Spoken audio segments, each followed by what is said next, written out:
Kombëtarja shqiptare unë poshtë me rezultatin 1-0 nga Ukraina në ndeshjen miqësore të zhvilluar në Valencia. Pjesa e parë ishte ekuilibruar dhe me pak raste për shënim.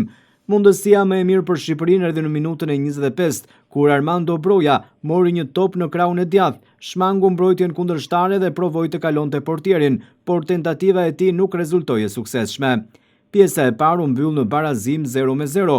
Në fillimin e pjesës së dytë, trajneri Silvinho kreu 2 zvendësime, duke aktivizuar Pilon dhe Mehmetin në vend të Hoxhës dhe Brojës. Vetëm 1 minutë pas nisjes së pjesës së dytë, Ukraina kaloi në avantazh.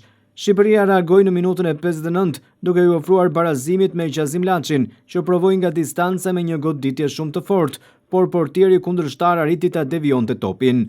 Në minutën e 60, trajneri Silvinho kreu 3 zvendësime të tjera, duke aktivizuar Balliun, Bajramin dhe Pajazitin në vend të Ysait, Sheut dhe Laçit. Deri në fund të takimit, Shqipëria provoi të gjente golin e barazimit, por pa arritur të ndryshojë rezultatin, me miqësoren që u mbyll me fitoren minimale të Ukrainës 1-0. Kombëtarja e Kosovës ka pësuar humbje me rezultatin 1-0 në shtëpi ndaj Turqisë në finalen e play-offit në kualifikimin në Kupën e Botës. Dardanët ishin shumë të mirë në këtë pjesë të parë, duke dominuar kundërshtarin dhe duke mos lejuar shumë hapësira për të rrezikuar portën. Shenjat e para në këtë ndeshje Kosova i dha në minutën e 21, ku pas një aksioni të bukur topi u dhurua në zonë nga Veldin Hoxha, u bllokua nga mbrojtësi turk, ndërsa rasti më serioz erdhi në minutën e 28, kur Fisnik Aslani me një super goditje arriti të godas shtyllën, ndërsa topi u kthye nga Muriqi, që nuk ja doli dot ta çonte në rrjet.